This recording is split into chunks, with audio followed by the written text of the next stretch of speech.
that Sarbanes-Oxley has had?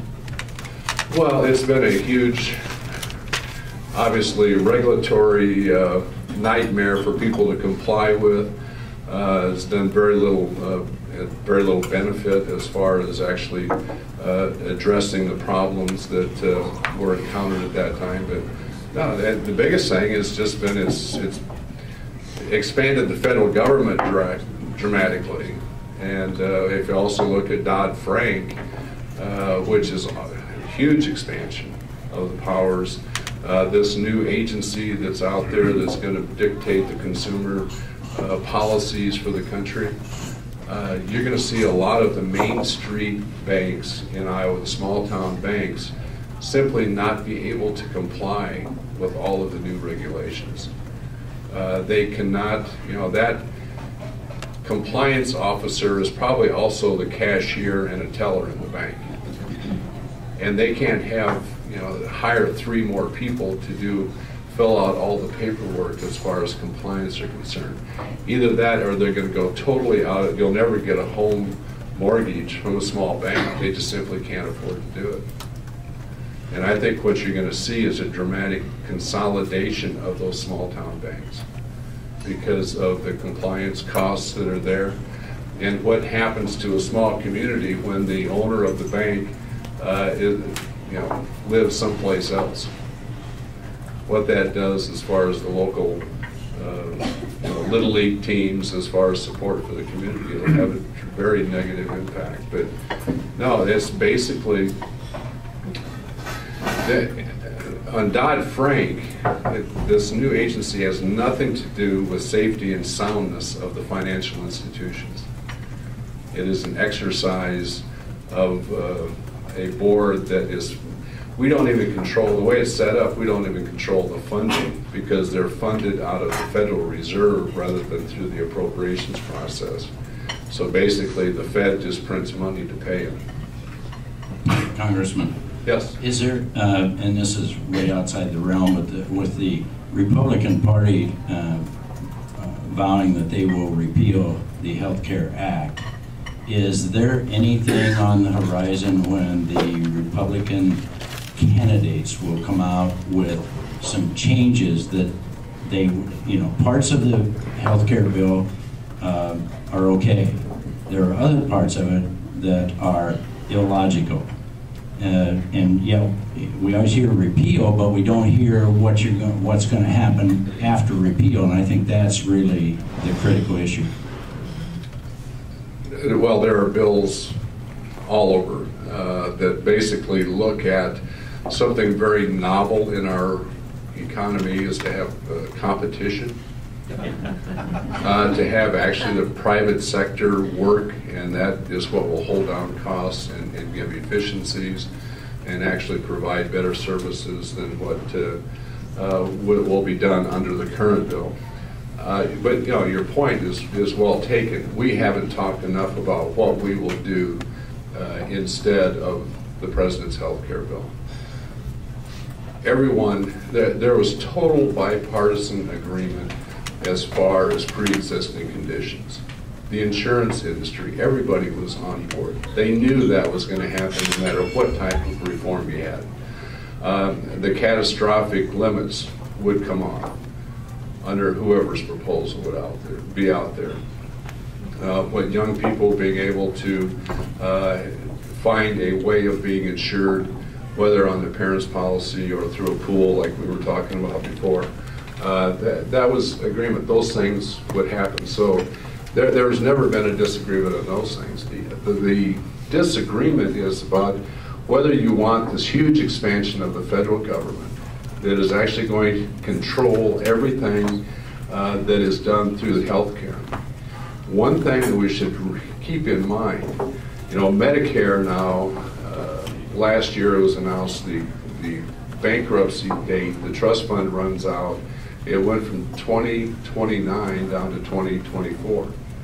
5 years faster because of the health care bill. The reason is they took $500 billion with a B out of Medicare to fund this separate new entitlement. People have paid into Medicare all of their working lives, And now they're taking this money out of it to fund somebody else's health insurance. What that's going to do is have a dramatic impact on access to quality health care, because $300 billion of that comes out of hospitals, nursing homes, home health care providers. They are not going to be able to afford to continue those services. The rest of it comes out of Medicare Advantage, about $200 billion, which we have about 6,000 people in Iowa that really love their Medicare Advantage policies. That's no longer going to be available. But yes, if the reforms we're talking about would have competition injected into the marketplace, and you'd actually have what we believe is free enterprise that would actually hold down costs, hold down premiums, empower people to actually purchase the kind of health care, health insurance that they need and want. You said a couple words earlier on today, common sense and transparency. Are there any efforts to make bills that are written and just what's going on in Washington more transparent so the average person can actually have access to real information? I mean, if you try to read a bill, whether it's a health care bill or Dodd-Frank or whatever, I mean, you can't even read it. It's not legible, and it's very hard to get good information on that. And on the common sense part, you were talking about the Consumer Financial Protection Bureau before. What can you say about, they just came out with a deal on the mortgage disclosure, reducing the mortgage disclosure document for mortgages from 5 pages to 3 pages, and it took them 1,400 pages to describe how to do that. There actually is a law that says that the bureaucracies, as writing rules, have to do it in plain English, so that people could actually read what's in it. They can't figure it out. They're having a horrible time trying to translate into plain English what exactly they're doing. And you try to read, the health care bill. I mean, I've done it. But there are so many references back to other pieces of legislation to try and, going back to the original Social Security Act and how that all plays and, comes together. It is very, very difficult to really comprehend it. And when you look at the way that was proposed, obviously one night, and then you vote on it the next day, 700 pages or whatever it was, it's impossible. No, there is a law in place to actually have real language that people can understand, but they haven't been able to figure it out. Question over here. Yeah. With the growth of both local, state, and federal employees continuing to expand, the pension system in this country is in trouble. Do you see any reform coming from the national government regarding pensions? Generally, the biggest problems are in the, we've got a huge problem with the federal government as far as the promises in the future also, but generally it's the state, local, county governments that are having the biggest problems and immediate crisis. I mean, the federal government, we have got to look at what the promises that are out there.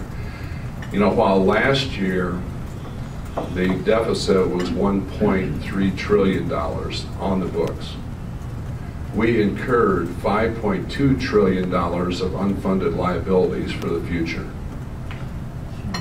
So, I mean, everybody talks about what the actual deficit is, but that is very small in comparison to what the promises that are being made for the future that our kids and grandchildren are going to have to pay for. Most of that is the unfunded federal retirement plan for federal employees, military retirement, military health care, retired health care in the military, all of those promises that there is no funding for. So we've got to find a way to, and it's going to be extraordinarily difficult, but we actually have about over $60 trillion today of unfunded liabilities that are out there, on top of the $16 trillion actual debt on the books. But to rein that in, it's going to be very difficult.